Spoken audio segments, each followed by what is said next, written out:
What's up, New York Football Giants fans? Back at it here with another New York Giants video. And in this video, I'm joined alongside Hank and Dichter, my co-host for Big Blue Avenue, recapping a 6-1 New York Giants team. Hank, what is going on with you and what's going on with this team?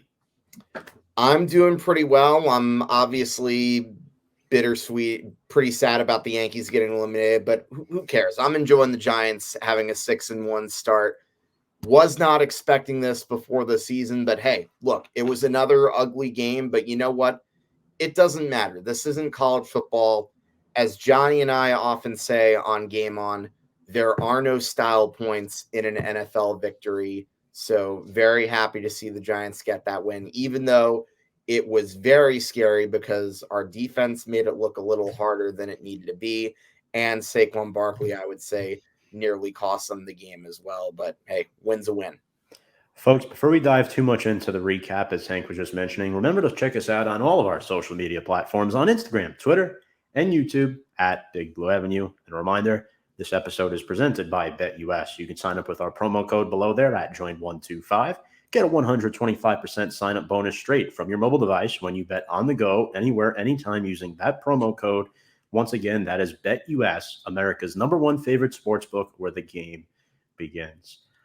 Love working with them. They're awesome. Now let's get into that Week 6 recap. The New York Giants edge the Jacksonville Jaguars 23-17, winning in Jacksonville for the first time ever.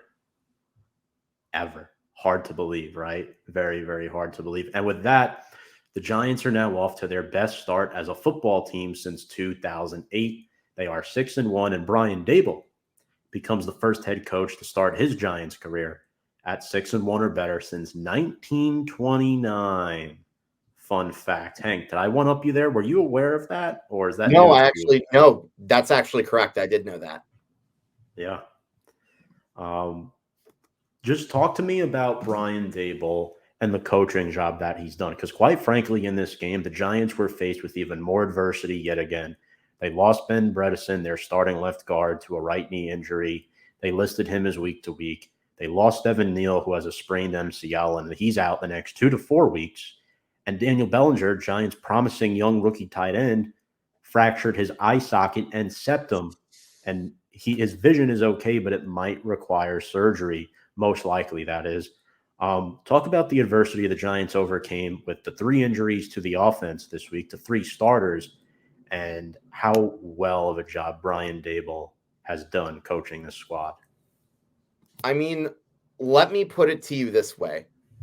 One of my favorite expressions is a really good coach knows how to turn chicken you-know-what into chicken salad. That is exactly what Brian Daboll has done. I mean, they have won a lot of games where they've had certain guys injured and unable to play. And they've won pretty much half their games with an offense that has been like paper thin. I mean, the offensive line has had its moments where it's starting to grow, and losing Evan Neal definitely could be a killer for the next few weeks, especially because we don't know how we could see out of him development wise. But with that having been said, the Giants are still finding these ways to win. They came back, they scored a late touchdown to take the lead. And Tom, yet again, this is another late come from behind win for the Giants. Like, I don't know what more I need to explain that tells us how gritty the New York Giants are on a week-to-week basis. Now, obviously, we can talk about some of the bad decisions that Doug Peterson made. I mean, first of all, how do you not challenge that bad call where they didn't give the Jaguars a first down and then they ended up having to punt on that? Like the fourth down stop, right? It was a fourth. Yes. Yeah. They didn't challenge. Giants got the ball back. That was one of the weirdest coaching decisions I've ever seen, especially because I saw Doug Peterson's press conference. He said he knew it was the first down, but yet he didn't think it was worth the challenge, which might have been one of the single dumbest explanations I've ever heard. But then again, you look on the other side and it's like the polar opposite. So it seems to me that Brian Daboll is pretty much taking advantage of so many bad decisions and so many bad moments. And you can call the Giants lucky all you want, but good teams capitalize on everyone else's bad mistakes. 100%. And one guy we have to give the bulk of the credit to in this game is the leader, quarterback Daniel Jones, 19 of 30 for 202 yards, 1 touchdown, no picks. He was sacked once, QBR of 87.1 and a rating of 94. Daniel Jones is now the 6th ranked quarterback in QBR this season in the entire NFL. Jones also had 107 rushing yards on the ground to go with 11 carries, so 2 total touchdowns and over 300 total yards combined. Also, out of Jones's 11 incompletions, 6 of them were drops. 6 of them. I think Marcus Johnson had 3 targets, pardon me, and no catches. And the most emotion I've seen out of Daniel Jones throughout his 3+ years as a Giant now was that I think it was that 4th down play where they're running a slant to Marcus Johnson and he can't catch the football. He would have at least gotten the 1st down. I'm not sure he would have scored, but you could see Jones like very, very unhappy. And he apologized for it post-game, which I didn't think he had to. I thought he was justified to get angry like that in that moment. But it just goes to show you what he's working with and how well he's playing. The fact that Daniel Jones has his best targets are rookies and Wan'Dale Robinson and Daniel Bellinger. And he now has 5 game-winning drives through 7 weeks this season. Hank, that's 5 game-winning drives through 7 weeks this season. The NFL record is 8 for a single season. Jones is 3 away from tying that record. And it's absolutely incredible what he's been able to do. And Jones is starting to prove to all NFL fans that he should be the starting quarterback for the New York Giants in 2023 and potentially beyond. Yeah, absolutely. And like I said, this is something that you and I have talked about for years about his talent. And now we're really finally seeing what he's capable of doing. And once again, isn't it amazing what having a good system around you can do to help you really realize your full potential? I mean, I am definitely happy with the production that Daniel Jones has given. And again, it's amazing. I think about all the criticisms that we've heard from years past. Oh, he turns the ball over too much. He's not consistent enough. Well, this year we're consistently getting good performances out of him. I can barely even remember a time that he's turned the ball over this year, at least one that was his fault. So are we really sure that Daniel Jones can't handle it in New York? I think we may have to really reevaluate those claims. And again, is this guy going to be like the future beyond 2023? Again, time will tell. But with that being said, you also have to give him the credit for being able to like play up to the pressure of New York and be able to respond to Brian Daboll, because he's definitely been much improved this year. I agree 100%. He's playing so well, and coaching goes a long way. Saquon Barkley also had a decent game. Some of his runs are just incredible. The way he hitches himself through traffic, 24 rushes for 110 yards, and he also had 4 catches for 25. But he almost cost the Giants the game running out of bounds, and he owned it in his post-game press conference. It should have never gotten to the point where the defense had to withhold Jacksonville at the 1 or 2 yard line on that final play. If Barkley just stayed in bounds. Again, he was trying to make a play forward. It was an honest mistake, but it went from 25 seconds left in the game to, I think, 1 minute and 7 seconds left in the game, which is a huge difference. That's 40+ seconds added back to the clock, Hank. And I love Saquon as a player. I think he's outstanding, and I think he deserves to come back next year as well. But unacceptable play there late in the game. That almost cost the Giants their 6th win of the season. This really could have gone either way. So could a lot of these games, Tom, if we're being honest. But yeah, I agree. I think him owning up was definitely important. And it really shows you the kind of head that he has on his shoulders. But otherwise, Saquon's been another key member of this offense. And again, as much as I want to give him credit, you also have to literally look at the offensive line, because once again, they definitely did a good job of helping him gain a good amount of critical yards in this game too. And here's another thing, too. The Giants have been trailing after halftime often this season, right? But Mike Kafka continues to stick with the game plan and run with Saquon Barkley. 73% of Saquon Barkley's rushing yards this season have come in the second half of football games. Now, when we look at the wide receivers, well, it wasn't pretty, but Darius Slayton had a nice touchdown. Jacksonville said, "We're going to make Daniel Jones beat us." Jacksonville has the third best run defense in the NFL. Mhm. They stacked the box on Saquon. He had negative rushing yards at halftime, and they made Daniel Jones beat them. And on that first drive of the game, the Giants scored their first opening drive touchdown in 14 games, thanks to Daniel Jones throwing the ball 6 or 7 times on those first 8 plays, and Darius Slayton with an awesome catch, scoring the touchdown. And they liked throwing intermediate routes to Wan'Dale Robinson. He ended up with 6 catches for 50 yards.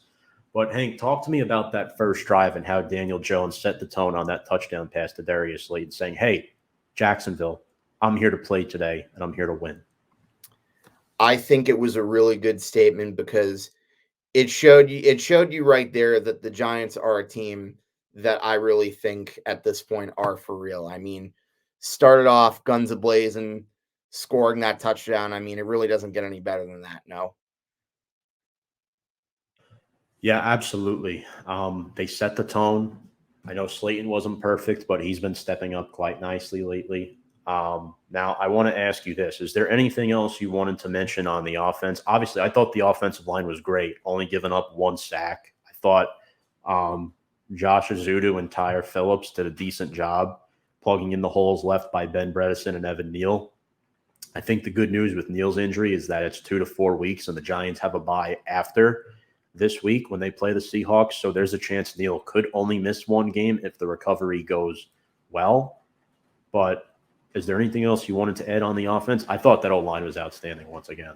Oh yeah. Again, I think as great as Daniel Jones is, and as much as we talk about Saquon Barkley, I really can't stress enough that the offensive line, for how improved it is as it is, I don't think it really gets as much credit as really it should. And I think we need to really realize how important it is for the Giants to get going. And like I said, it's not to take anything away from Saquon, who still has to get through and make those rushes too. But as my coach has always said, if you're going to have a good running back, he needs a good offensive line too.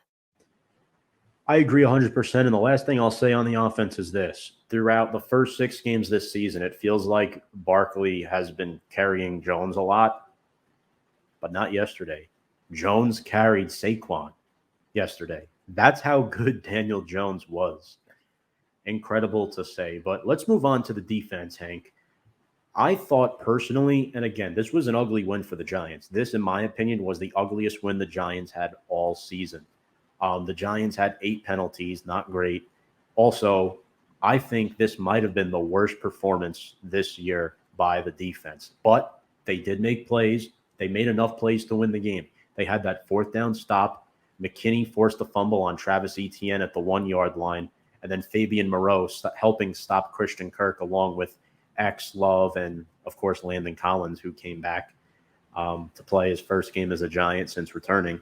They stopped Christian Kirk at the 1 or 2 yard line on that final play of the game. So they made plays when it happened, but overall, the defense did not look good. They were getting penalties on that last drive like it was nothing. And a lot of people want to blame the refs on that. Well, there were 1 or 2 questionable calls, but at the end of the day, the defense as a unit has to play better because Travis Etienne ate us up. Despite that 1 fumble, 14 rushes for 114 yards and a touchdown. He's averaging over 5 yards every single time he touches the ball.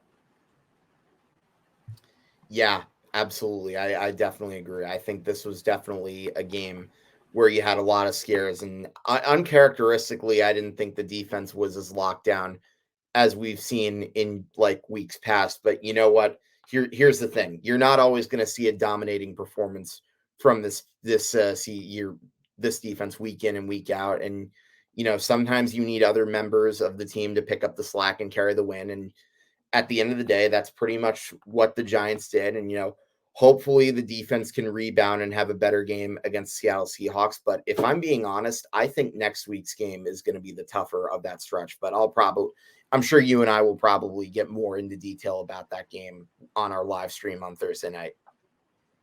Yeah, well, Seattle's a tough place to play. They just beat the Chargers, I think, on the road as well this past week. So that's a good signature win for them. Also, shout out Cullen Gillespie, a former Giant, who's now I think he's a linebacker, backup linebacker for the Seahawks. A little fun fact there. But anyway, Adoree Jackson had a decent game, 2 passes defended. Kayvon Thibodeau continues to get pressure. That man got held like 3 or 4 times that game, and he was outstanding. But you got to give credit where credit is due to certain players. Landon Collins had a key 3rd down tackle.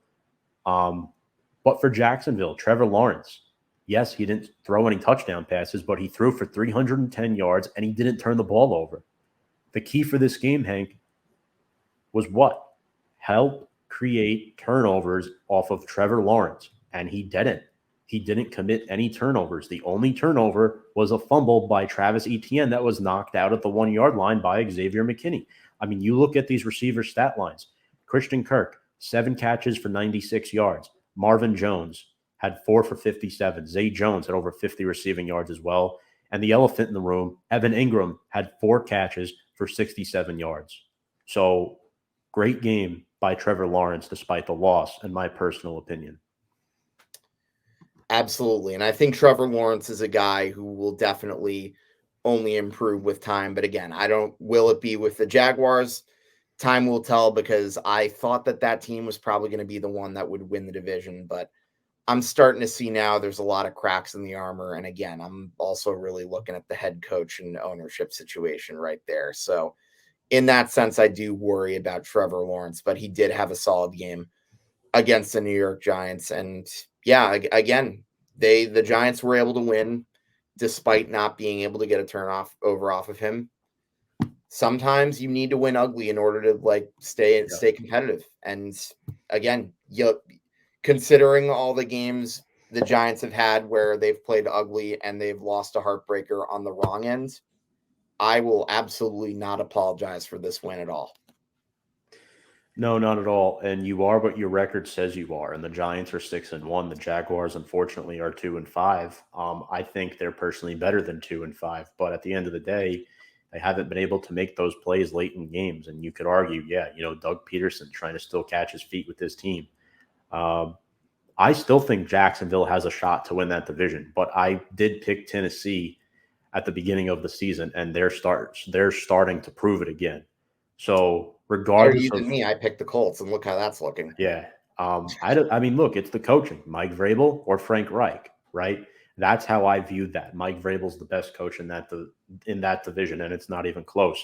But at the end of the day, Hank, Jacksonville is still a good football team. They were favored for a reason in this game, and they came within 1 to 2 yards of beating a 5-1 football team, now 6-1. So we have to give credit to Jacksonville, and we have to give credit to their defense as well and what they were able to do. I thought their secondary was decent. Darius Williams had 3 passes defended.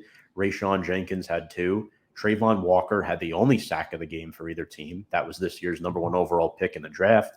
Also added 5 tackles to his stat slate. So I think once Evan Neal left the game, things became a little bit easier for Trayvon Walker because he was matched up against Tyre Phillips rather than Evan Neal. But you noticed Josh Allen's name wasn't brought up because Andrew Thomas had him on lockdown the whole game, So it was definitely great to see the Giants offset Josh Allen, although Trayvon Walker did benefit from some of that. But let's go over some of the team stats, Hank, finally here. Once again, the Giants get outgained yardage-wise. They got outgained 452 to 436. The Giants were just 1 for 5 in the red zone. But here's why the Giants really won this game. They outrushed Jacksonville 236 to 142. They stuck with the game plan despite knowing what Jacksonville was going to do to take it away. Daniel Jones made the plays that he needed to make. They were the less penalized team. Jacksonville had 13 penalties in the game. They shot themselves in the foot. Now the Giants had 8, but Hank, almost half of them were on that final drive of the game. And then the last thing I want to say is this: 0 turnovers and 34 minutes in time of possession. 34 minutes. They possessed the ball for 9 minutes more than Jacksonville did. The Giants offense is not used to that. They're used to having the defense on the field. And now this year, because of the way the coaching has been, Hank, the offense is on the football field more. And that's a recipe for success. And that's what good teams are made out of. And that's why the Giants are winning football games. Absolutely. I completely agree. Sometimes it's about the little things. And I think stuff like time of possession, stuff like limiting the penalties, a lot of that goes a long way. And Tom, I have to ask you, is this something that we saw enough in years past with the Giants, at least if we're talking recently? No. Not enough at all. Absolutely. And that's why Brian Daboll deserves Coach of the Year, 100%. He took a struggling Barkley and made him into potentially one of the best running backs in the league again. He took Daniel Jones, and now people are talking about giving him a contract extension, and it's only week 8 after tonight. That speaks volumes about your head coach. It really speaks volumes to what the New York Giants identity is. They're a tough-nosed football team that's going to win majority of the close games that they play in. And at the end of the day, the Giants are now 3-0 officially on the road this season and improved to 6-1. Hank, any final thoughts? Again, like I said, I let's enjoy this good start while it lasts. I mean, you've got a tough opponent in the Seattle Seahawks coming up, and not one that we necessarily thought was going to be that tough before the season, but I cannot wait to be discussing that hopefully with you next Thursday at 7, same time, same place on Big Blue Avenue on Facebook Live and on YouTube, of course. I'm sorry to get ahead of you in the plugging game. All good. No. I'm very excited about the Giants right now. And hey, Tom, can I just say this again? Doesn't it feel nice to actually have the Giants still be relevant even after the Yankees season has ended? I knew you were going to say that. That hasn't happened since 2016. 6 years. All right, I know you don't necessarily share in my misery over the certain pinstripe team. I just wanted to point that out. My misery is much worse. I hate to upstage you there, but I had to. I do apologize. But I totally understand you, man. Hank, thank you so much as always for joining. Folks, if you want to check out all of our content on Big Blue Avenue, make sure to check us out on Instagram, Twitter, and YouTube at Big Blue Avenue, where we post all our short videos throughout the course of the week. We'll have a film breakdown coming within the next day or so, and then we will have our live show Thursday night at 7 p.m. On behalf of Hank and Dichter, I'm Tom Scavetta, and without further ado, let's go Big Blue.